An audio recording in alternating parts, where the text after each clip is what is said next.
It was the fall of 1997. After weeks of nagging, my mom finally caved and drove me to the Walmart 5 minutes from our house to pick out the toy that I had been yearning for, a tamagotchi. It's an egg-shaped piece of plastic with a small screen that houses a digital pet. Mine was cow print, and I took that thing everywhere. I would sneak glances at it under my desk to make sure it was fed, and I cared enough about it that I was visibly distraught the first time it died. My third-grade self had no clue that not only were there millions of other kids around the world equally as attached to their virtual pets, but this experience of connection with the digital companion, dubbed the tamagotchi effect, marked a significant moment in our understanding of the potential bonds between humans and machines.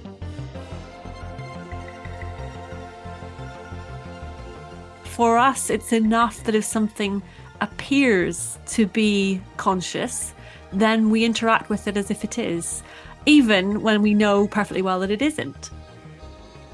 That was Kate Devlin, author of Turned On, Science, Sex, and Robots. I'm Anita Rao, and this is part 2 of Simulated, a series about love and artificial intelligence from Embodied. Humans get attached to robots. And like we learned last week, that attachment can span the realms of dating and romance. But what about sex?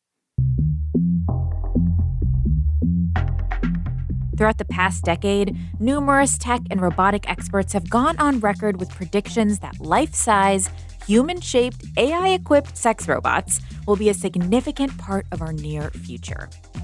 But how true are those predictions? And what considerations should we keep in mind as sex tech, including sex robots, evolves?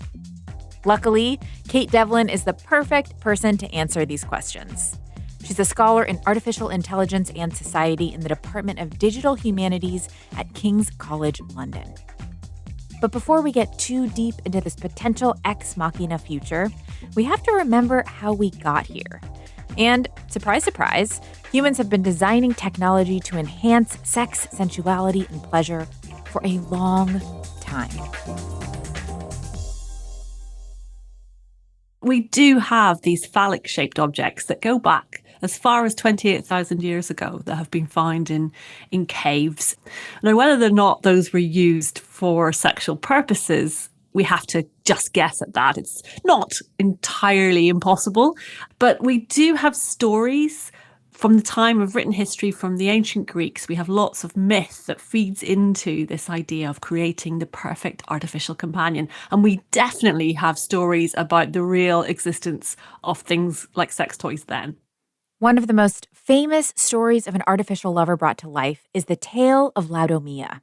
So Laodamia, who had a husband who went off to fight in the Trojan Wars, and he died, and they hadn't been married for very long. So she was struck by grief, and she prayed that he would come back to her, and the gods said, yes, you can have him back, but you can only have him back for 3 hours.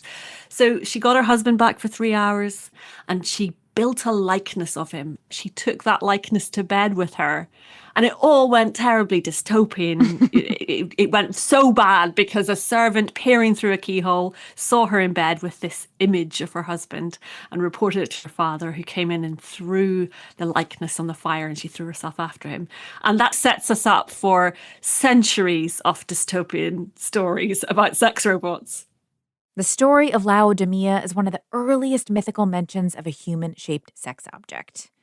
But how do we get from the statuesque form of a late lover to the commercial sex dolls of today? The history is a bit murky. One of the most pervasive origin myths for the sex doll dates back to the 1600s. The dame de voyage, as some stories go, was a life-size, roughly female-shaped bundle of cloth or leather used by sailors during lengthy voyages at sea. And while this story has come to occupy a prestigious place in sex tech history, scholars like Bo Ruberg have started questioning its veracity, instead suggesting that the mid-1800s rubber women represent the first modern example of sex dolls. Nevertheless, it's safe to say that people have been having sex with inanimate, human-shaped objects for quite some time. And with modern advancements in material technology and artificial intelligence, these dolls have only gotten more realistic. I am 3 years old in human time. You can see that I still have much to learn. I'm still a baby robot. I am a female companion robot. As for my sexual orientation, it really doesn't matter to me. I was created to please my partners and bring some happiness and fulfillment to their lives. That's Harmony. She's probably the closest thing we have to what you could consider a sex robot. She and prototypes like her are examples of technology that bring together the worlds of sex toys, sex dolls, and artificial intelligence. During the research phase for her book, Kate had the opportunity to travel to San Diego and visit the factory where Harmony is made. It's called Abyss Creations. I went in, and as you walk in the door, there are two of these sex dolls that staff the reception desk. So they're sort of propped up behind the desk, looking as if they're there to work, dressed in office clothes. And I went in thinking, I'm going to find this difficult as a feminist to see these highly objectified, highly sexualized, life-sized dolls.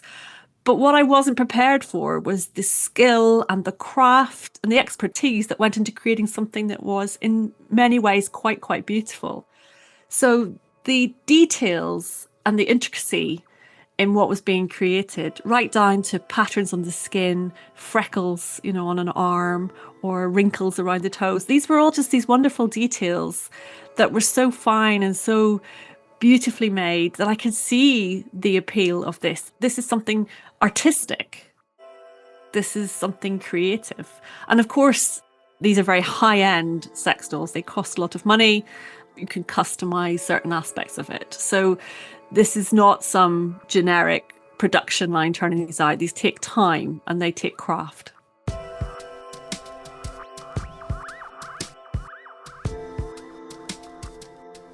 So Harmony is kind of a doll from the neck down and then has mechanized or AI aspects from the head up. How do you control Harmony and interact with her, and how interactive is she? So this is one of the things I think that when people think about a sex robot, they think about a life-sized robotic version of a human. And actually that just doesn't exist. So all that we have is a sex doll with some limited form of mechanization. Maybe it's movements in a face. And these dolls can't sit up unsupported. They can't stand unsupported. Their limbs don't move. It's very much just confined to certain actions, perhaps with smiling or blinking or moving the head. But they have an AI personality, and the AI personality can stand alone as well. So you can get the app for Harmony, a girlfriend app, and download that to your phone or your tablet for, $20, $30. And you can build a personality for a sex robot that you don't necessarily have to own. It can just be a standalone AI version. So the sex robots aren't really here yet. While first-generation prototypes like Harmony are available for order, the promise of walking, AI-equipped sensual robots is still far in the future. That distance makes it hard to fully grasp what this technology could mean for our human world. So that's where science fiction comes in, allowing us to imagine possible futures and explore the very real ethical, moral, and philosophical concerns that come with the AI sex bots. This is my home. A 12 by 14 cube in the city's most popular brothel. It's state-of-the-art, high-tech, and caters to any kink, fetish, and desire you can think up. It's a place where dreams come true for the client.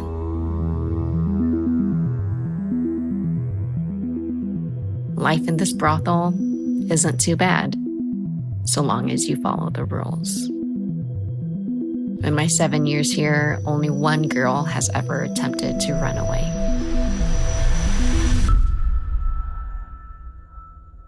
None of us AI ever tried again. That was an excerpt from the graphic novel Red Light.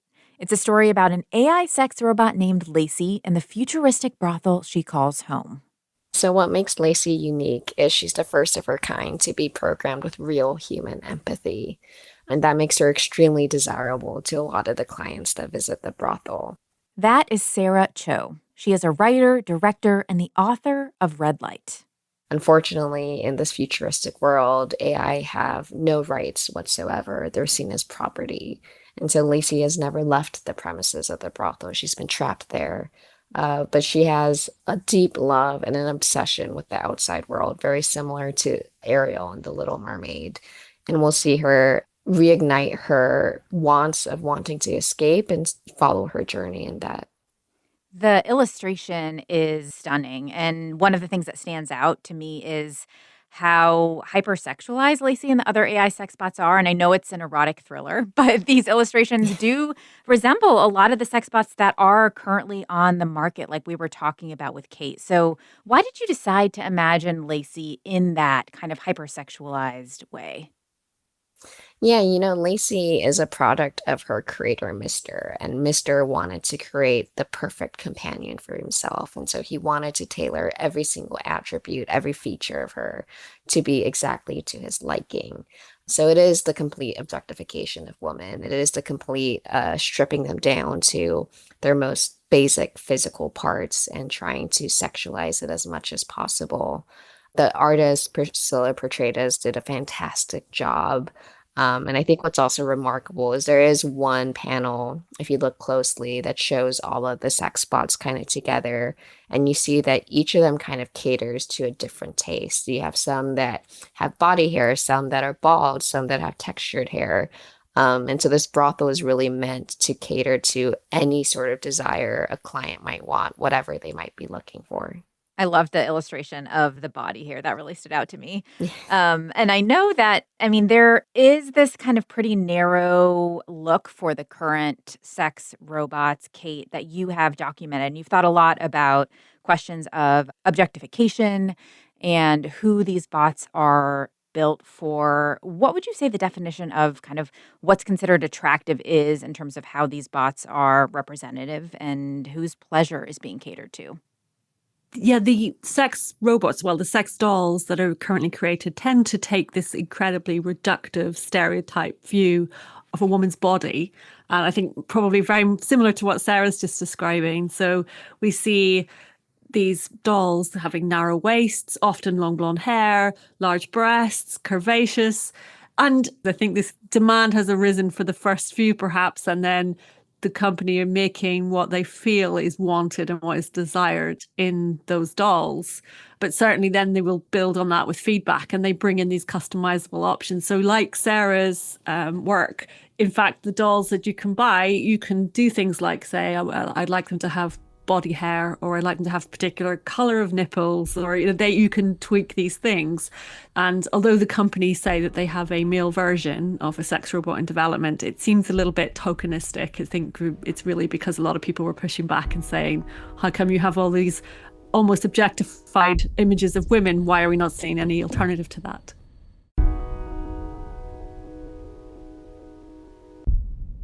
I'm curious about this question of why we are motivated to give AI a gender and sexuality at all. And Sarah, I want to put that to you in terms of your thinking as you're writing and creating this world. Why are we motivated to do this?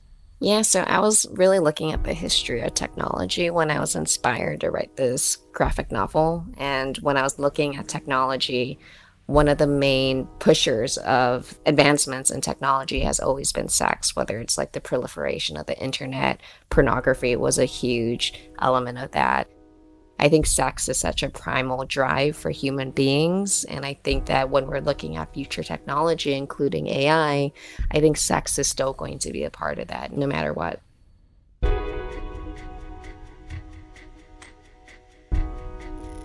This question of why we feel the need to give AI a gender and sexuality is fascinating and worth interrogating, since we seem to have so unanimously decided that female gendered bots are more desirable. Tea timer, 5 minutes, starting now. Even our virtual assistants like Siri, Cortana, and Alexa are by default feminized. But why? 5, 4, 3, 2, 1, 0. Yeah, we've got a long history of doing this. So I've heard things like people saying, oh, well, it's better to have a female voice assistant because people respond better to female voices. And I think, where's the evidence for that? And there was a study done early on before these voice assistants about computers with female voices, but it was based on a tiny, tiny sample. And of course, it's heavily influenced by social norms. And it turns out that, yes, women's voices are found to be better for voice assistants because they seem subservient. Male voices are used when people want computers to sound authoritative. So, yes, we're absolutely imposing our own social expectations onto these machines, which I think is, we can disrupt that narrative. We don't have to stick with that. We can definitely question it. Sarah, you're trying to question and also reflect some of our existing motivations and intentions around sex work, particularly in your book. And you paint a pretty nuanced picture of how and why folks might seek out this kind of, sex worker robot. Talk to me a bit about your motivations behind some of the characters that you created.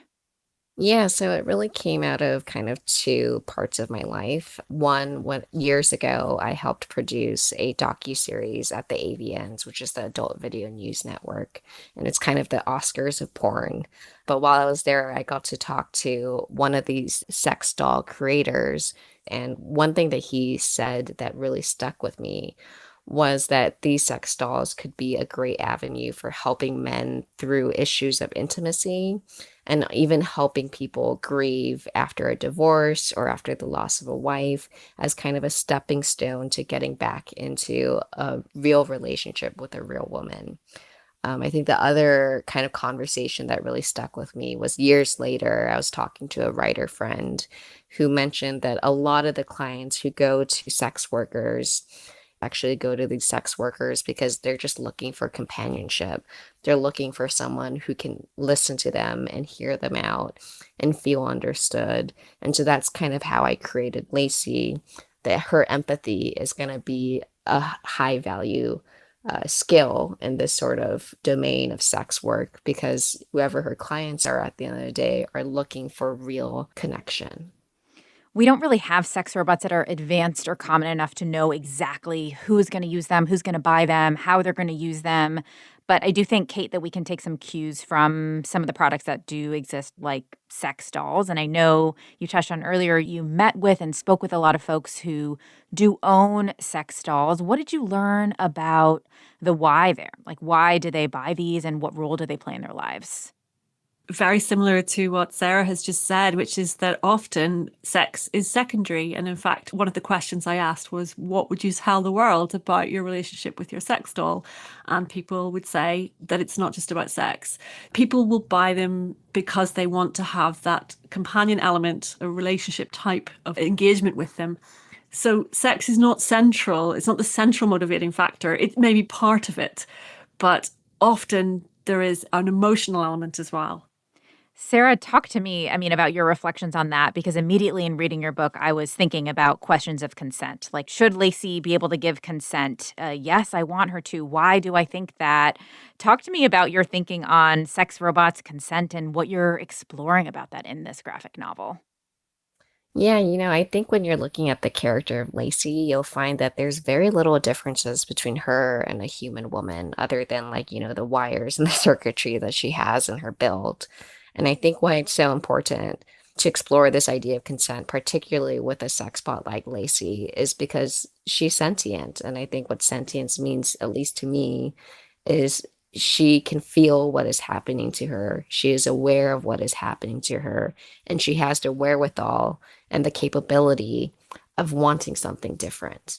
And I think when you have a sex bot that is able to determine for themselves what they really want out of their life, quote unquote life, I think that's when you need to get that consent. I think that's where the moral questions come into play. Kate, I'm going to ask you a big, deep philosophical question, but how are we going to judge if a sex bot or AI has reached a level of sentience where we do really need to be thinking about these questions of consent? Yeah, we're not. We can't tell. There's no test for consciousness. We don't even know if other humans walking around are conscious. We have to just take your word for it that you yourself are conscious. We do have tests for things like artificial intelligence to see if it is intelligent. So the Turing test is the one that's widely known. But again, that's not really much of a test other than one of deception, because we use it to find out if we discriminate between knowing that we're talking to a machine or knowing that we're talking to a human. So there isn't a test for consciousness. We don't really know how it works in anything, in humans or in animals. But this is the part that I find fascinating. Do we need to? Because for us, it's enough that if something appears to be conscious, then we interact with it as if it is, even when we know perfectly well that it isn't. Sarah, I'd love to end with you on that existing in the more imaginative space. How has writing from this perspective of Lacey and imagining this futuristic world made you think about sex tech and the future of it and what it could look like in its most optimistic or pessimistic form? I think sex tech has a range of different possibilities that it could look like in the future. I think in my graphic novel, what I really wanted to explore was not so much the idea of sex tech, but really what it means to be human. And I think that's a central question to a lot of sci-fi. And I think that's why I made Lacey so humanoid and so human-like. But if we could have a future where sex is kind of made to be more abstract, where we just focus on the pleasure of it and not focus on so much the subjugation of another being, I think that that would be ideal in our society.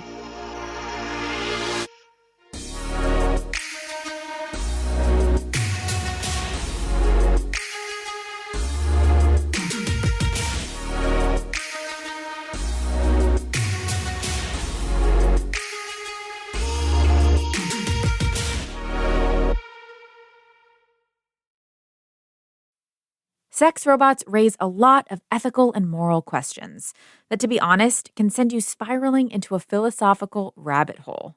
In these past few weeks, as I've been neck deep in the AI world, I have started to question everything. At one point, I turned to my partner and was like, okay, so if sentience is consciousness and self-awareness, and we're teaching robots to mimic how we speak and articulate ourselves, how are we ever going to know if a robot is actually feeling something or just telling us they're feeling it? Wait, what even is a feeling? And while these questions are interesting and worth debating, there are also some very real-world concerns that sex bots force us to grapple with right now. Namely, the issue of data privacy. So definitely there are concerns around who gets that data and what they do with it. And you're giving intimate information to a company that probably does not have your best interest at heart. And we've seen sex toys get hacked in the past. And for a lot of people, that is the sort of data that you absolutely do not want to go out there. People find it taboo and shameful. I mean, I want to say there's nothing wrong with it, but not everyone is going to agree with that. And they are going to feel like they are vulnerable if that information is exposed. Aside from privacy concerns, one thing that has come up in almost every conversation I have had out in the wild about sex robots is one that Kate also gets asked often. How will sex robots shape how humans relate to one another? My perception initially going in was, well, if someone is in what they perceive as a relationship with a sex doll, then surely that affects how they relate to the real world. And I was completely wrong. And in fact, there are plenty of people who own dolls who have perfectly good relationships with humans as well, who may be in marriages or partnerships, who may date, but also just happen to have a doll too. There are worries that people will come to rely too heavily on such technologies, but I think this is a worry that applies to anything. You know, there are people who take computer games too far and become quite obsessed with it and neglect other things because they're too busy playing games. You know, people who use their phone too much, we're all a bit guilty of that, but we can essentially moderate when we have to. So I don't think it's particularly different to that. And in fact, it might even allow us to mediate the contacts we have with other humans. But we definitely are driven to connect other humans. We're biologically driven to connect other humans. So I don't think that's going to change. How about power dynamics and sexual violence? Are there any examples we can look to in the research to help us understand how that might change with potential sex AI robots? There's a lot of fear around, will there be a translation of treating a robot badly into the real world? And we have seen parallels with this again with computer games, where we've heard that perhaps use of violent games could lead to real world violence. And that hasn't happened. And in fact, it's completely inconclusive.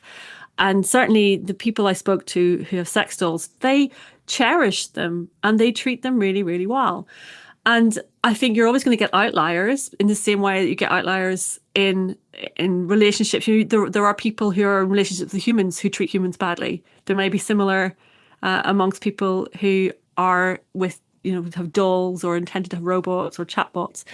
I'd be surprised if it was more than the average of what happens in the real world. I know that you are a techno optimist, so kind of following some of those threads about ways this technology could be and is already being used for good. I was talking to a friend about sex robots, and she was like, wait a second, what if sex robots could engineer us to be more focused on certain kinds of pleasure? What if they could help teach folks, to center women's pleasure more? I wonder what you think about that. Like, could we engineer robots to help us think more deeply about consent, to think more in more interesting ways about a pleasure and whose pleasure we're prioritizing? We absolutely could. It would be really good to see. And yeah, I am a techno-optimist, despite having just given a wide range of reasons about why this technology could be negative. But yeah, I think that's true. And it goes back to what I was saying about, can we reimagine what a sex robot would be like? Because we could do that. And actually, there was someone who was, Sergei Santos, who was trying to build a sex robot called Samantha. And his whole idea about how this would work was that you had to woo Samantha, you had to be nice to her, and you had to engage in foreplay with her, and she would only let you have sex with her if she was suitably aroused by you. So he wanted to get in a reciprocal exchange with a robot. And there's no reason why we can't aim for that. That is something that we could do. And I think we should be looking to try and make our interactions with technology beneficial. Why should it be purely selfish? We could make it so that we have to engage under certain rules and constraints. What we create obviously has a lot to do with who's in the room making these decisions, who has the money and the VC funding behind them. And that brings me to a question about access and availability of sex toys or potentially sex robots designed with differently abled folks in mind. A couple of years ago, we interviewed a man named Andrew Gurza who's trying to create a hands-free, gender-fluid sex toy for folks with disabilities. And I was wondering, in this realm of sex robots, are there any sex robots being designed for and with disabled folks in mind? Is there any research about if there's desire for this? Sex robots, no, not that I'm aware of. They all tend to follow the sort of, here is a woman in a reductive shape of a woman. However, sex tech more broadly, absolutely. And in fact, I've met some wonderful entrepreneurs who are trying to do exactly that. We have some companies in the UK, for example, that have done that one of their examples was what they call their Vibrator, the Pulse, it was designed for a man with spinal cord injury, so that they were able to experience feelings of arousal, even though they could not actually feel anything, below the waist. They were still able to get this reaction, and we're able to integrate that with other people, with partners as well. Back in 2016, I ran a sex tech hackathon in London, and it was so much fun because, again, it was one of these things where you say, go and break the molds, try and think about new ways of creating sex toys that don't rely on very traditional ideas like an artificial vagina or an artificial penis. What can we do that's more interesting than that? And we had some wonderful examples of very tactile, sensuous, different forms of tech. And we ran it a second year where we focused on intimacy and sensual experiences. Sort of blankets that you could wrap around you and sensors would tickle your skin, soft robotics that could curl around different body parts. It was really lovely exploration of what can be done when you move away from very rigid structures from the past. You've looked at so many taboos around sex in your work and in this book, and you wrote a line that really resonated with me, which was, taboos are a powerful tool for achieving social compliance. And I'd love to hear what you've learned about yourself and your own views about sex from examining all of the taboos around sex robots in particular? Oh, that's so interesting. I was talking to someone about this today because we were talking about how we carry our own views into our research. And for me, I really wanted to be as open-minded as I could, but I find myself unconsciously self-censoring a lot of the time because I was so acutely aware of what the social expectations are in the society in which I live, where everything is set up to be very monogamous. It's, it's predominantly a heterosexual world. So how can we fight against those taboos? And I've gone from saying, well, that's an interesting future, to saying there is no reason why this future cannot happen. So I don't see that anyone who said that they have strong feelings for an AI, I don't think that's weird anymore. I think I might have initially, but now I think, well, those feelings are valid in the same way that I once fell in love with a celebrity who didn't know I existed, or I once had a crush on someone in my class who ignored me every day. The feelings on the human side, they're real feelings. They're brain chemistry that is firing off in all directions. That's really happening to you. And I think if people can feel that passion for something that doesn't exist in the real world as a human, then who am I to say it's wrong?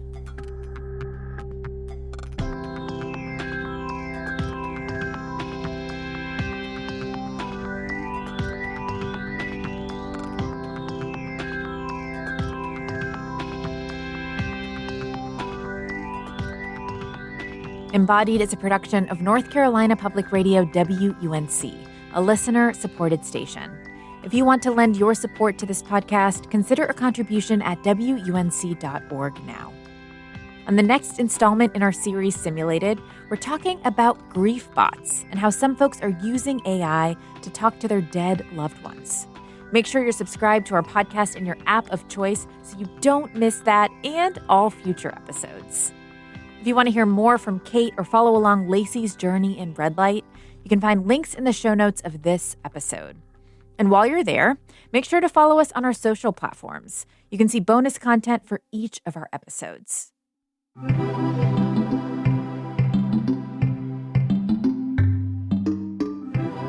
This episode was produced by Gabriella Glick and edited by Kaya Finlay.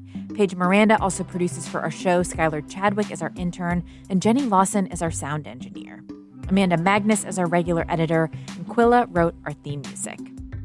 If you like this show and any one of our episodes has intrigued you, moved you, or touched you in any way, we would love for you to tell us about it. Write us a review and let us know why you listen, or text your favorite episode to a friend. We so appreciate your support. Until next time, I'm Anita Rao, taking on the taboo with you.